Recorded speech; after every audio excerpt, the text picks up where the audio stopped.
Welcome to Rajmani देवी शिक्षण संस्थान। आपके बेहतर जीवन की कामना करती है। मैं के Mehra and this is the my contact number 9990282819। आज हम पढ़ेंगे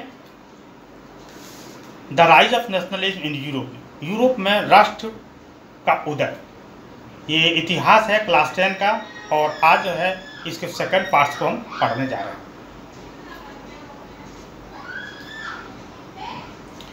the making of nationalism in Europe. Europe में राष्ट्रवाद का निर्माण। यदि आप 18वीं शताब्दी के मध्य के यूरोप के मानचित्र को देखेंगे तो आप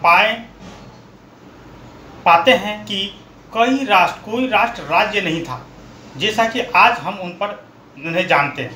if you look at the map of mind 18th century Europe, you will find that there was no nation state as we know them today, जिसे आज हम जर्मन, इटली, स्विट्जरलैंड के नाम से जानते हैं। साम्राज्यों, डचियों, छावनियों में विभाजित, जिनके शासकों के पास उनके अधिकार थे स्वायत्त प्रदेश।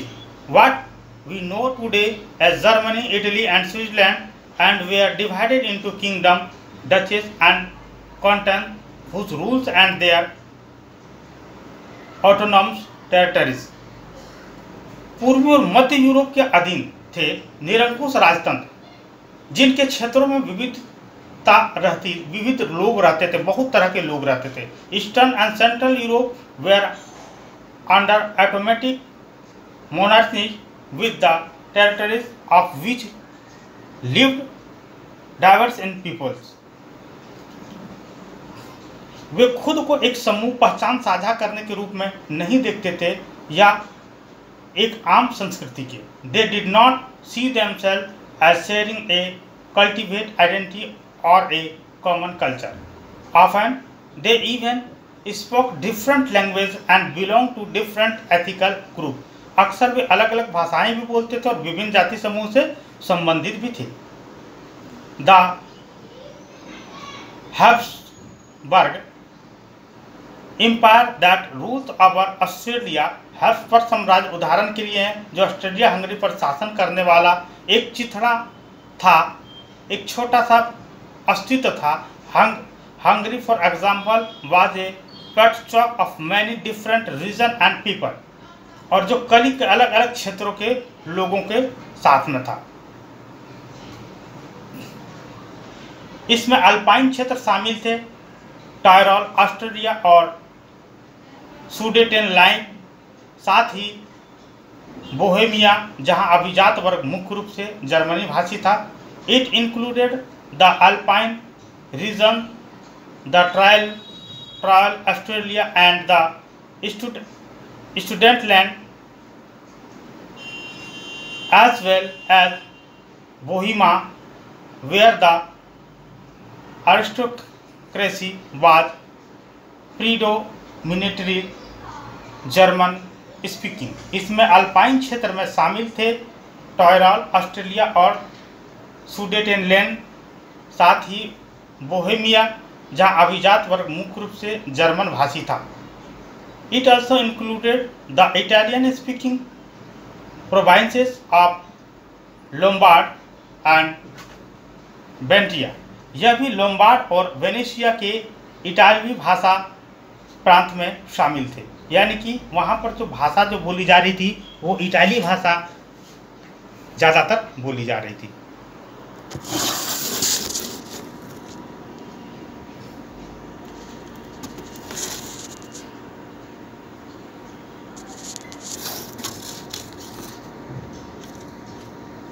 Now, the only tie binding this diverse group together was a common allegiance to the emperor। इन विविध समुदायों को एक साथ बांधना ही एक सामान्य बात थी, सम्राट के प्रति निष्ठा की। अब राष्ट्रवाद और राष्ट्र राज्य का विचार कैसे उभरा, इस बारे में चर्चा करेंगे। अभिजात वर्ग और नया मध्य वर्ग, किस प्रकार से अभिजात वर्ग और नया मध्य वर्ग का विकास हुआ। सामाजिक और राजनीतिक रूप से एक जमींदार अभिजात वर्ग मुख्य वर्ग था महाद्वीप पर। Socially and politically A landed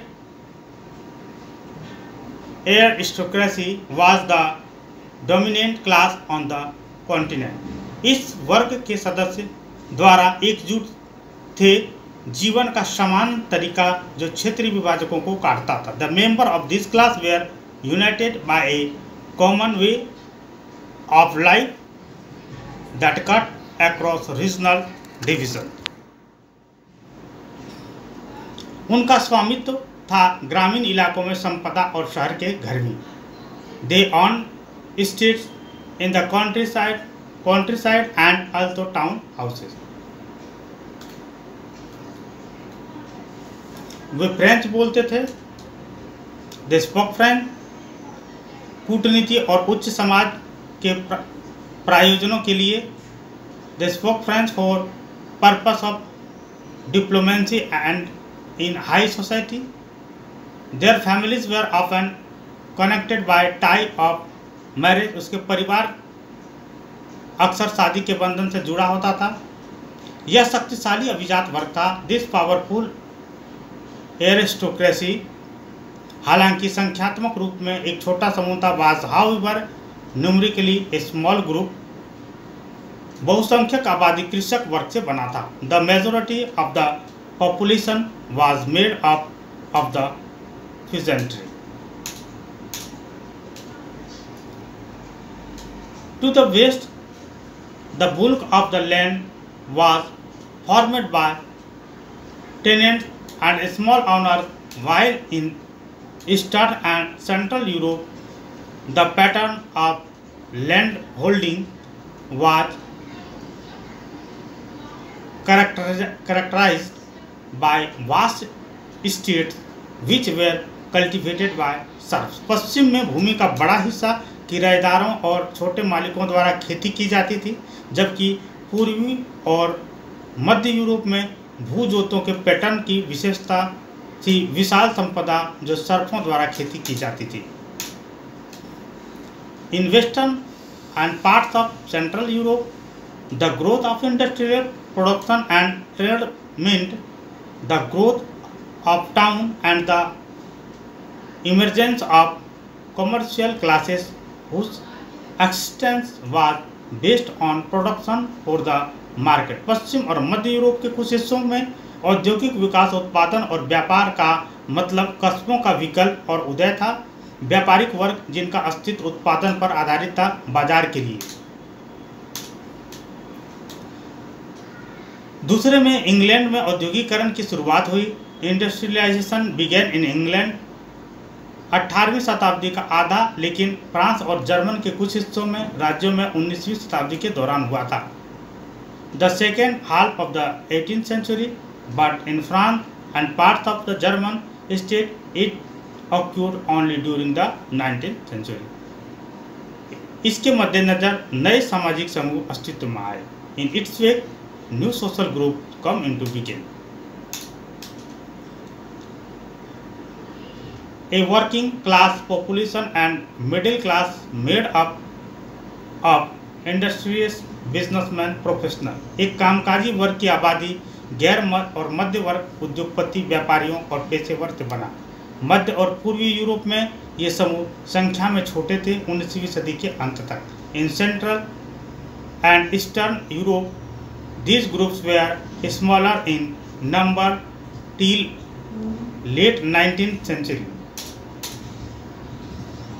It was among the educated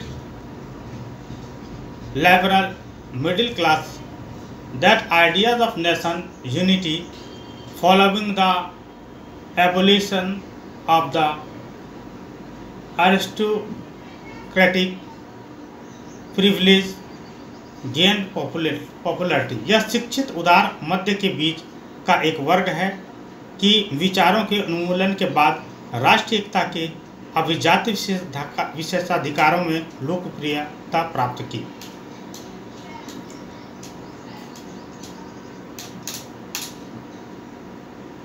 उदार राष्ट्रवाद किसका प्रतीक था? 19वीं शताब्दी के प्रारंभ में यूरोप में राष्ट्रीय एकता के विचार घनिष्ठ थे, उदारवाद की विचारधारा से संबद्ध था। Ideas of national unity in early 19th century Europe were close allied to the ideology of liberalism. उदारवाद शब्द की व्युत्पत्ति हुई लैटिन रूट लीबर से, जिसका अर्थ है मुक्त। The term liberalism derives from the Latin root liber meaning free।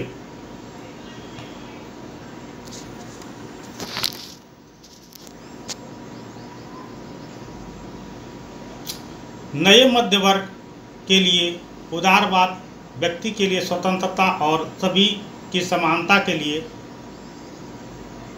खड़ा था कानून के सामने। For the new middle classes liberalism stood for freedom for the individual and equality of all before the law। Politically, it emphasized the concept of government by consent। राजनीतिक रूप से इसने सरकार की अवधारणा पर जोर देने की सहमति की। फ्रांसीसी क्रांति के बाद से उदारवादी के लिए खड़ा था निरंकुशता और लोक लिपि की विशेषाधिकारों का अंत, एक संविधान और संसद के माध्यम से प्रतिनिधित्व सरकार।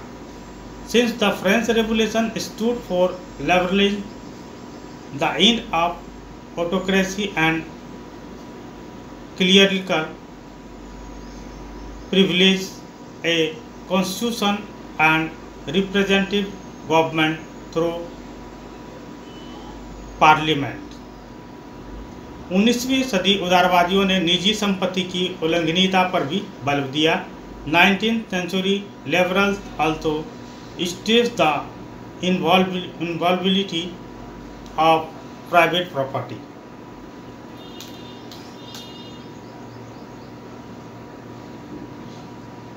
Only for brief period under the Jacobins did all adult males enjoy suffer। Jacobian के तहत केवल एक संक्षिप्त अवधि के लिए सभी वयस्क पुरुष ने मताधिकार का आनंद लिया।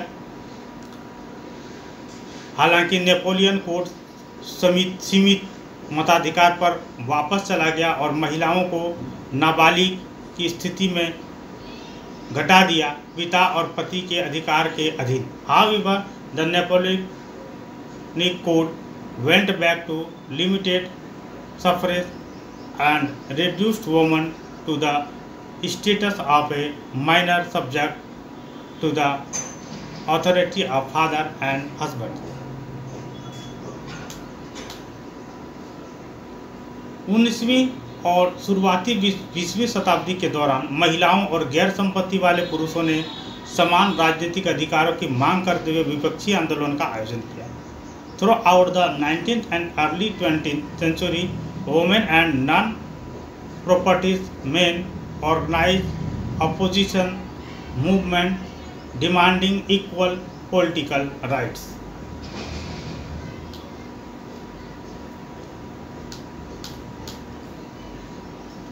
आर्थिक क्षेत्र में उदारवाद बाजारों की स्वतंत्रता और माल और पूंजी की आवाजाही पर राज्य द्वारा लगाए गए प्रतिबंधों को समाप्त करने के लिए खड़ा था।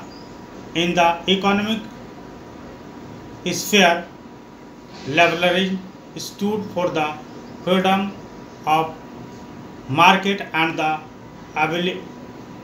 abolition of state-imposed restriction on the movement of goods and capital। During the 19th century, this was a strong demand of the emerging middle class. 19वीं शताब्दी के दौरान उभरते मध्य वर्गों की यह एक मजबूत मांग थी। आइए हम 19वीं शताब्दी के पूर्वार्ध में जर्मनी भाषी क्षेत्र का उदाहरण लें। Let us take the example of German speaking religion in the first half of the 19th century। Napoleon के प्रशासनिक उपायों ने नए शब्दों मताधिकार मतदान का अधिकार से बनाया था।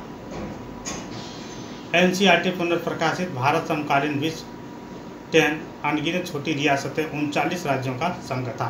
Napoleon administrative measure had created out a new world suffer the right of vote not to be republished India and the contemporary world 10 countless small principality of confederation of 39th century.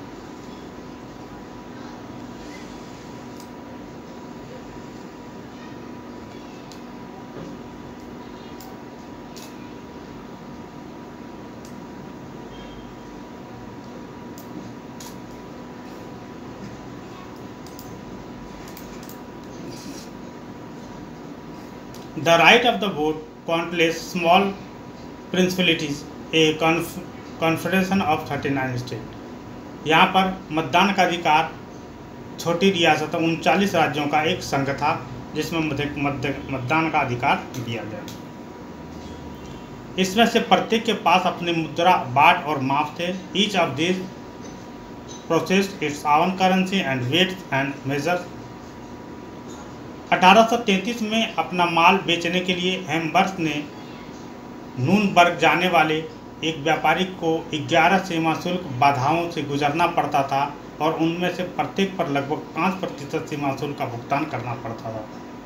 A merchant travelling in 1833 from Hamburg to Nuremberg to sell his goods would have had to pass through 11 customs barriers and pay a customs duty of about 5% at each one of them. Duties were often levied according to the weight of measurement of the good. शुल्क अक्सर माल के वजन या माप के अनुसार लगाया जाता था। As each region had its own system of weight and measure, this involved time in consuming calculated. जैसा कि प्रत्येक क्षेत्र में वजन और माप की अपनी प्रणाली थी, इसमें समय लेने वाली गणना शामिल थी। उदाहरण के लिए कपड़े की माप एली था जो प्रत्येक क्षेत्र में एक अलग लंबाई के लिए होता था। The measure of cloth of example was the elle which in the region stood for the different length. Frankfurt में खरीदी गई कपड़ा सामग्री का एक एली आपको 54.7 सेंटीमीटर कपड़ा, मेंज में 55.1 सेंटीमीटर, नूनबर्ग में 65.6 सेंटीमीटर, फ्री बर्थ में 53.5 सेंटीमीटर मिलेगा। An ell of textile material bought in Frankfurt would get you 54.7 centimeter of cloth, in Mainz 55.1 centimeter, in Nuremberg 65.6 centimeter, in Freiburg 53.5। यानी कि सभी जगह अलग अलग क्षेत्रों में जो मेजरमेंट थी वो कपड़ों की एली की जो माप थी वो अलग अलग थी। ऐसी स्थिति को नए वाणिज्यिक वर्गों द्वारा आर्थिक विनिमय और विकास में बाधाओं के रूप में देखा गया, जिन्होंने माल, लोगों और पूंजी के निर्बाध आंदोलन की अनुमति देने वाले एकीकृत आर्थिक क्षेत्र के निर्माण के लिए तर्क दिया। सच conditions were viewed as obstacle to economic exchange and growth by the new commercial classes who argued for the creation of unified economic territories, allow the unhindered movement of goods, people and capital. In 1834 1834 में a custom union of Zollverein was formed at the incentive of Persia and joined bye most of the German state.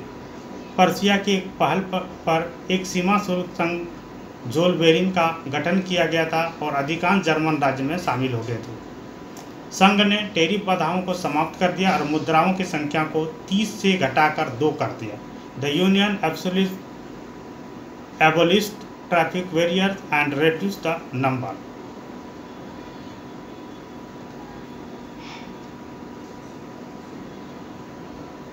Railway एक network के निर्माण की गतिशीलता की ओर बढ़ावा दिया। The creation of a network of railway for the stimulated mobility, राष्ट्रीय एकता के लिए आर्थिक हिस्सों का उपयोग करना। Harnessing economic interest to national unification, आर्थिक राष्ट्रवाद की लहर से ने उस समय बढ़ रही व्यापक राष्ट्रवादी भावनाओं को मजबूत किया। A wave of economic nationalism strengthen the wider nationalist sentiments growing at the time.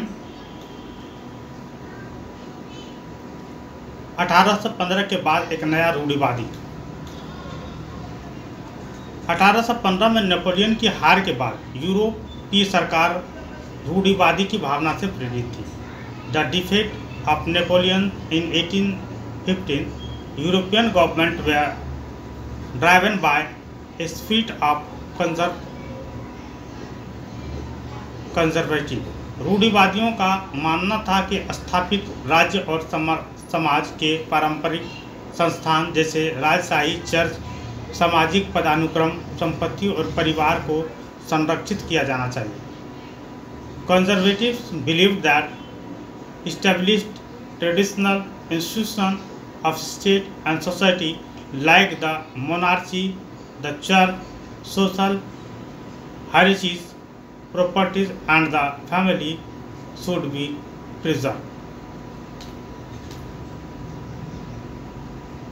हालांकि अधिकांश रूढ़िवादियों ने पूर्व क्रांतिकारी दिनों के समाज में वापसी का प्रस्ताव नहीं दिया। Most conservative, however, did not propose a return to the society of the pre-revolutionary days, बल्कि उन्होंने नेपोलियन द्वारा शुरू किए गए परिवर्तनों से महसूस किया कि आधुनिकीकरण वास्तव में राजशाही जैसी पारंपरिक संस्थाओं को मजबूत कर सकता है। Rather, they realized from the changes initiated by Napoleon that modernization could in fact strengthen traditional institutions like the monarchy. यह राज्य सत्ता को अधिक प्रभावी और मजबूत बना सकता है। It could make state power more effective and strong.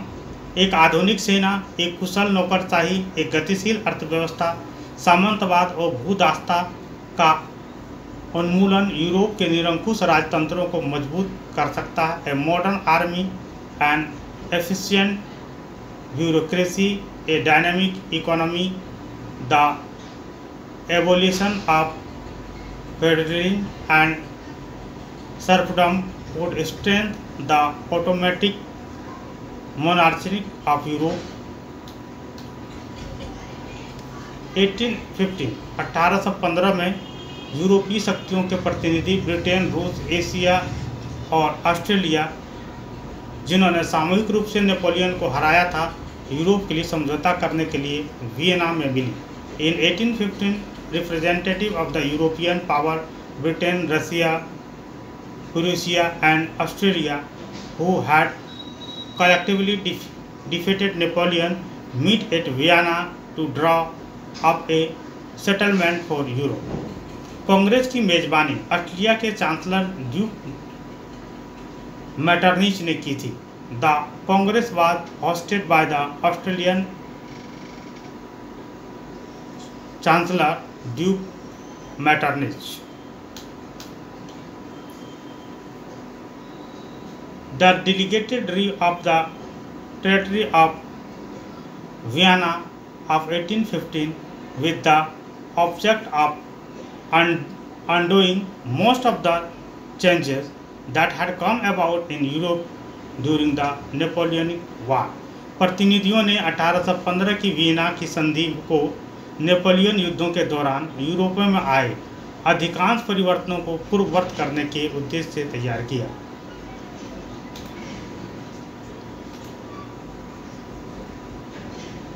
बार्बन वंश, जिसे फ्रांसीसी क्रांति के दौरान पदच्युत कर दिया गया था, को सत्ता में बहाल कर दिया गया और फ्रांस ने उन क्षेत्रों को खो दिया जिसे उसने नेपोलियन के अधीन कर दिया था। The Bourbon dynasty, which had been deposed during the French Revolution, was restored to power, and France lost the territories it had annexed under Napoleon. भविष्य में फ्रांस के विस्तार को रोकने के लिए फ्रांस की सीमाओं पर राज्यों की एक श्रृंखला स्थापित की गई. A series of states were set up on the boundaries of France to prevent France expansion in further. इस प्रकार नीदरलैंड का राज्य, जिसमें बेल्जियम शामिल था, उत्तर में स्थापित किया गया था और जेनोव को दक्षिण में पीडीमोंटा से जोड़ा गया था. Thus the kingdom of the Netherlands, which included Belgium, was set up in the north and Genoa was added to Piedmont in the south. Asia को उसकी पश्चिमी सीमाओं पर महत्वपूर्ण नए क्षेत्र दिए गए, जबकि ऑस्ट्रिया को उत्तरी इटली का नियंत्रण दिया गया. Prussia was given important new territories on its western frontiers, while Austria was given control of northern Italy.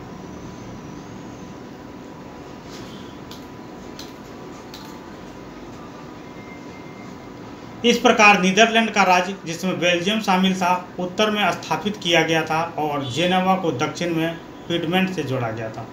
Thus the kingdom of the Netherlands, which included Belgium, was set up in the north and Genoa was added to Piedmont of the south.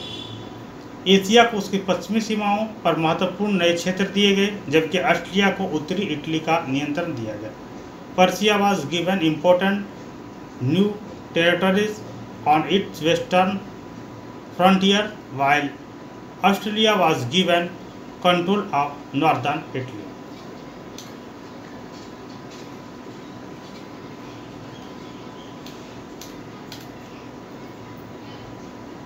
लेकिन Napoleon द्वारा स्थापित 39 राज्यों का German परिसंघ अछूता नहीं रहा, but the German Confederation of 39 states that had been set up by Napoleon was left untouched.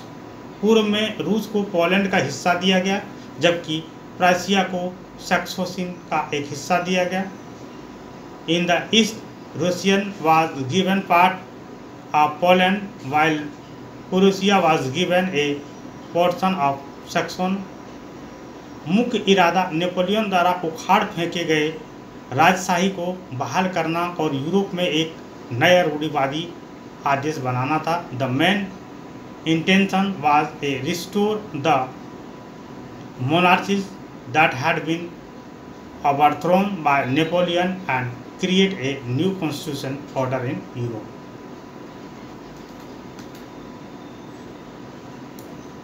Conservative regimes set up in 1815 were autocratic. They did not tolerate crisis and dissent and sought to curb activities that questioned the legitimacy of autocratic government. 1815 में स्थापित रूढ़िवादी शासन निरंकुश थे. उन्होंने आलोचना और असहमति को बर्दाश्त नहीं किया और निरंकुश शासकों की वैधता पर सवाल उठाने वाली गतिविधियों पर अंकुश लगाने की मांग की.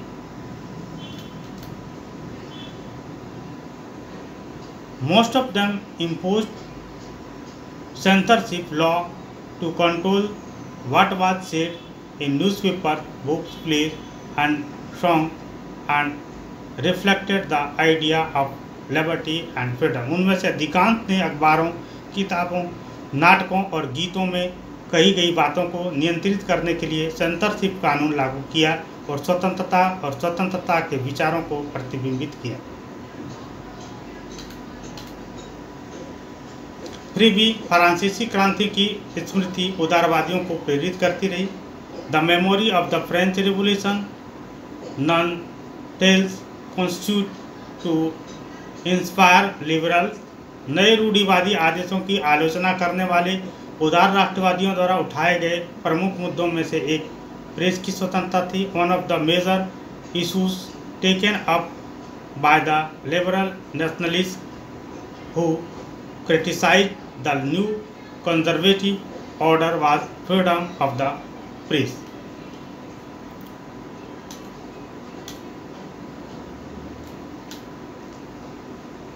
आगे तीसरा पार्ट हम नेक्स्ट वीडियो में पढ़ेंगे। Thank you.